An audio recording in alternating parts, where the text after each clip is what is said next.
아침 묵상 하루 한 장 시작하도록 하겠습니다. 먼저 기도하시겠습니다. 하나님 아버지 은혜 감사드립니다. 이 시간 내 안에 모든 염려 내려놓습니다. 주님과 나만 있는 시간 되게 하여 주옵소서.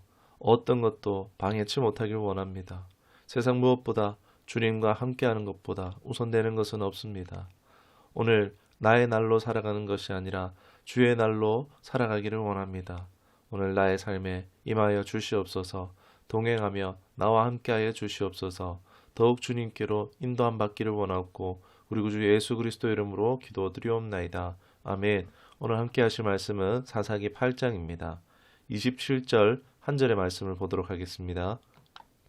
기드온이 그 금으로 에봇 하나를 만들어 자기의 성읍 오브라에 두었더니 온 이스라엘이 그것을 음란하게 위함으로 그것이 기드온과 그의 집의 올무가 되니라. 아멘.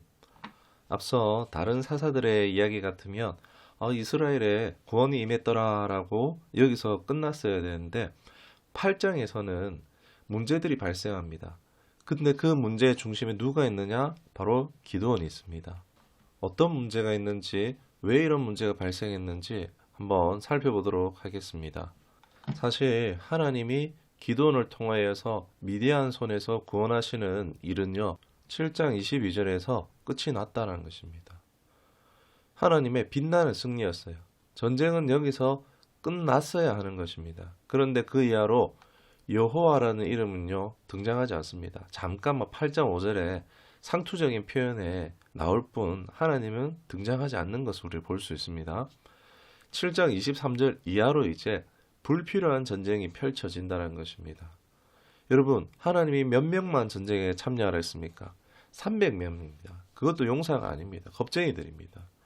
그런데 돌려보냈던 이스라엘 사람들이요, 갑자기 투입되기 시작합니다.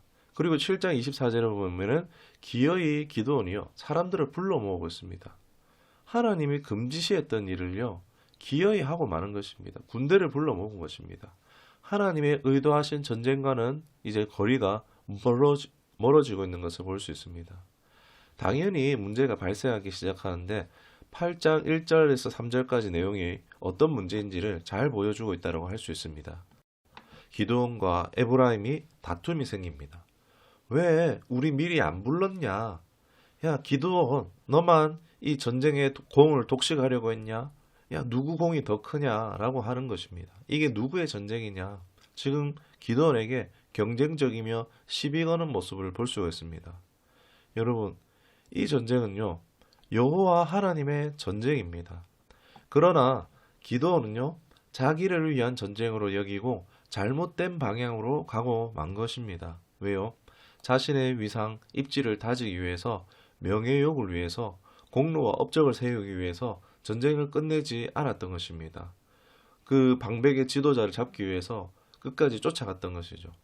그러자 8장에서 기드온은 생각지도 못한 이 에브라임의 반발을 생기자 이 위기를 모면하고자 그들의 이 노를 풀기 위해서 마음에도 없는 너희 끝물이 우리의 만물보다 낫니 하면서 정치적인 발언을 하고 있는 것입니다.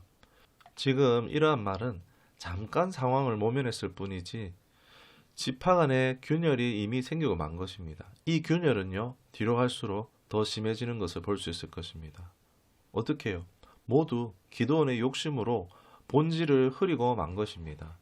8장 4절에서도 보면은 기드온과 군사들이요, 지쳐있는 모습을 볼 수 있습니다. 왜 그럴까요? 앞서 하나님을 의지하며 치루었던 13만 5천 명과의 미디안 군대와 전투에서도 이들이 지치지 않았는데 인간 기드온을 따라 두 방백을 쫓아가는 이 불필요한 전쟁을 계속하자 그들은 지치고 만 것입니다.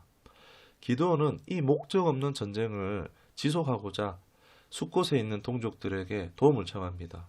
우리가 세바와 살문나를 쫓고 있어. 이런 목적을 밝히면서 자기들에게 지쳤으니까 떡을 달라고 요청합니다. 그러나 그들의 반응은 냉담합니다. 사람들로부터 기드온이 지지를 받지 못하고 있는 전쟁을 하고 있음을 보여주고 있는 장면입니다. 기드온은 자기의 전쟁에 지금 저들이 냉담했다고 보복을 다짐하고 맙니다. 기드온으로 인해 지파 간에 더 큰 균열을 가져다 주고 있는 것을 볼 수 있습니다. 12절에서 기드온의 집착은 결국 두 왕을 생포하긴 합니다. 이제 자기의 목적을 이룬 기드온은요, 본색을 드러냅니다. 한 소년을 신문하여서 이 숫곳, 아까 그곳의 장로들, 지도자들을 알아내고 여호와의 전쟁을 위하여 모집된 300명을요, 마치 자기의 군대처럼 이제는 미디안을 물리치는데 사용하는 것이 아니라 자기를 돕지 않았던 자기 동족을 죽이는데 사용되고 있다는 것입니다. 왜요? 단지 음식을 주지 않았다고 말입니다. 자신을 거역하면 이렇게 된다라는 것을 보여주는 장면입니다. 20절에 점점 기도는요, 왕처럼 행세합니다. 예전에 적의 수장을 생포해서 자신의 후계자로 하여금 죽이게 하여서 자신의 왕권을 계속 강화시키고 영위하던 것을요, 이 세상 왕의 모습들을 그대로 기드온이 따라하고 있는 것을 볼 수 있습니다. 21절에는 그리고 그가 그 왕들의 달의 형상을 취했다고 하는데 이것은 왕의 상징이자 우상 숭배의 상징이라는 것입니다. 기드온에 대한 불길함이 엄습합니다. 이제 이스라엘 사람들은요, 미디안이 아닌 기드온을 두려워해야 하는 상황이 되고 만 것입니다. 그 뒤로는 보는 바와 같이 하나님이 일시적으로 평안을 주시긴 하지만 곧바로 범죄의 모습이 이어지는 것을 볼 수 있습니다. 구원하시고 평안을 주시려는 하나님의 뜻이 있었지만 그러나 그 도구였던 기도는요, 자신의 개인적인 성공과 업적을 뜻함으로써 군대를 지치게 하고 동족을 죽이고 결국 나라를 분열을 일으키고 있습니다. 우상 숭배에 동참하게 만듭니다. 22절에 왕이라고 말하지 않지만 세상의 왕정의 모습과 다를 바가 없습니다. 여기서 우리는 무엇을 발견할 수 있습니까? 성경에서 일관된 주제는 누가 왕이냐입니다. 이스라엘은 왕이신 하나님을 저버리고 우상숭배를 했고 고통이 왔다는 것입니다. 그러나 이제 하나님의 도구에 불과했던 인간 기드온을 의지하고 있는 왕으로 섬기는 우를 범하고 있습니다. 기드온 그는 사사로 쓰임 받았지만 동족을 살해했고 나라의 균열과 분열을 가져다 주었으며 사사 최초로 우상 숭배에 쓰임 받는 어처구니 없는 결과를 가져왔다는 것입니다. 그의 삶 역시 성경은 그저 아내가 많고 70명의 아들들을 뒀더라고 사람들 위에 군림하고 우위에 서서 세상 왕들과 전혀 다를 바 없는 삶을 살았던 것을 축약해서 말해주고 있는 것입니다.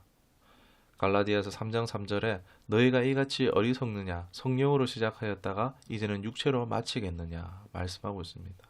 기도는요, 성령으로 시작하여 육으로 마치는 과정을 잘 보여주는 사례라고 할 수 있습니다.